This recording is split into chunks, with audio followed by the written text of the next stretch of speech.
So CS అలాగే DGP పైన కేంద్ర ఎన్నికల కమిషన్ సీరియస్ అయింది.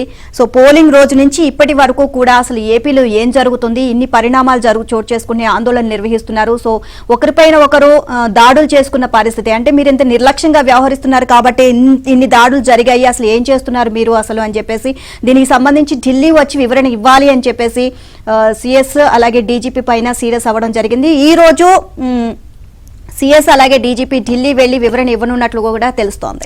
అట్లాగే ఎన్నికల కంటే ముందు ఈ పథకాల పంపిణీకి సంబంధించి చూపించిన ఉత్సాహం ఆ తర్వాత వీటిపైన ఎందుకు చూపించట్లేదు, శాంతి భద్రతల పరిరక్షణ కావచ్చు ఇట్లాంటి అంశాలపైన అన్నట్టుగా కూడా జవహర్ రెడ్డి పైన సీరియస్ అయినట్టుగా కూడా తెలుస్తా ఉంది. చూస్తే ఎన్నికల రోజు ఆ తర్వాత కూడా రాష్ట్రంలో కొనసాగుతున్న హింసాకాండపై కేంద్ర ఎన్నికల కమిషన్ మండిపడింది. దీనిపై ఇవాళ ఢిల్లీ వచ్చి స్వయంగా వివరణ ఇవ్వాలని ప్రభుత్వ ప్రధాన కార్యదర్శి కెఎస్ జవహర్ రెడ్డిని డీజీపీ హరీష్ కుమార్ గుప్తాను బుధవారం ఆదేశించింది. పోలింగ్ ముగిసిన తర్వాత కూడా హింసాత్మక ఘటనలు జరగడమేంటి, రాష్ట్రంలో ఈ 2 రోజుల్లో జరిగిన పరిణామాలకు బాధ్యులెవరు, పోలింగ్ రోజు నిర్లక్ష్యం వహించారు, ఆ తర్వాత కూడా నిర్లిప్తత కనిపిస్తోంది, ఇంతకు ఏపీలో ఏం జరుగుతోంది, వీరిద్దరూ ఢిల్లీకి వచ్చి సమాధానం ఇవ్వండి అని నిర్దేశించింది. ఇక పోలింగ్ ముందు రోజు అర్ధరాత్రి నుంచి మాచర్ల, నర్సరావుపేట, చంద్రగిరి, తాడిపత్రి తదితర ప్రాంతాల్లో వరుసగా కొనసాగుతున్న హింసాత్మక ఘటనలపై ఆగ్రహం వ్యక్తం చేసింది. ప్రభుత్వం చర్యలు తీసుకోవడంలో విఫలమైందా, నిఘా వర్గాల సమాచారం లేదా, పోలీస్ బందోబస్తు చర్యల్లో లోపముందా తదితర అంశాలపై తమకు వివరణ ఇవ్వాలని స్పష్టం చేసింది. హింసాకాండ జరుగుతుందని గతానుభవాలు ఉన్నా ఎందుకు నిర్లక్ష్యం వహించారని నిలదీసింది.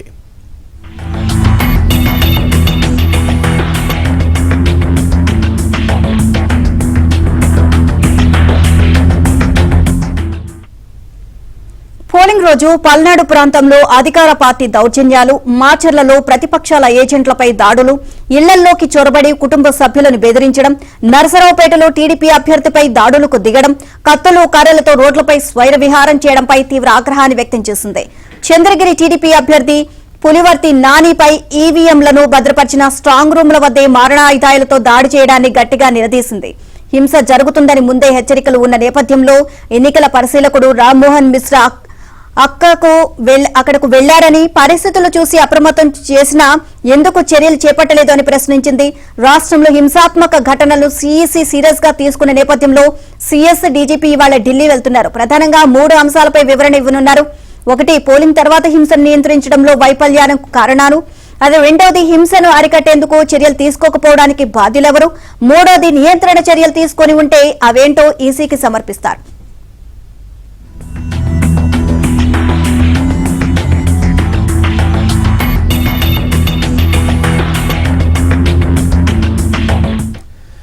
ఇక దీనిపై చర్చించేందుకు నిన్న సాయంత్రం సచివాలయంలో సీఎస్ జవహర్ రెడ్డి, డీజీపీ హరీష్ కుమార్ గుప్తా, నిఘా చీఫ్ కుమార్ విశ్వజిత్ సమావేశమయ్యారు.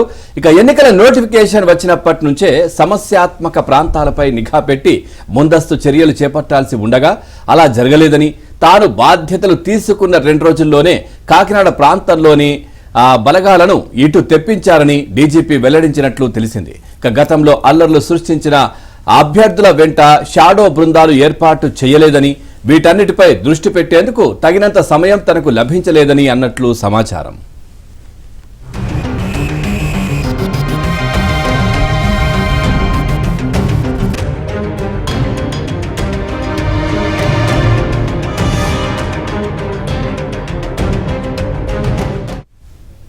ఎన్నికల కోసం రాష్ట్ర పోలీస్ శాఖ కేంద్రాన్ని సరిపడ బలగాలు కోరలేదు అని, ఉన్న బలగాలతోనే సరిపెడతాము అనే అభిప్రాయం వ్యక్తం చేయడం కూడా హింసను అరికట్టలేకపోవడానికి ప్రధాన కారణంగా డీజీపీ పేర్కొన్నట్లు తెలిసింది. నిఘా విభాగం ఎప్పటికప్పుడు నివేదికలు ఇచ్చింది అని, చర్యలు తీసుకోవాల్సింది పోలీస్ బాస్ మాత్రమేనని కుమార్ విశ్వజిత్ స్పష్టం చేసినట్లు సమాచారం. ప్రధానంగా 4 ఘటనలపై నివేదిక సిద్ధం చేసుకుని ఈసీ ముందుకు వెళ్లాలి అని సీఎస్ డీజీపీ నిర్ణయించారు.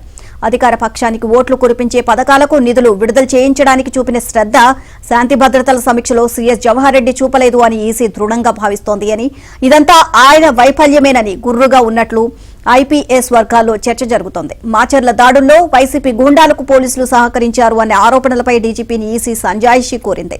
చంద్రగిరి టీడీపీ అభ్యర్థి పులివర్తి నానిని తిరుపతిలోని మహిళా యూనివర్సిటీ ఆవరణంలో ఏకంగా చంపడానికి ప్రయత్నించడాన్ని తీవ్రంగా పరిగణించింది. తాడిపత్రిలో జిల్లా ఎస్పీ కారుపైన దాడికి దిగడం ఈసీ సీరియస్ అవడానికి ప్రధాన కారణంగా తెలుస్తోంది.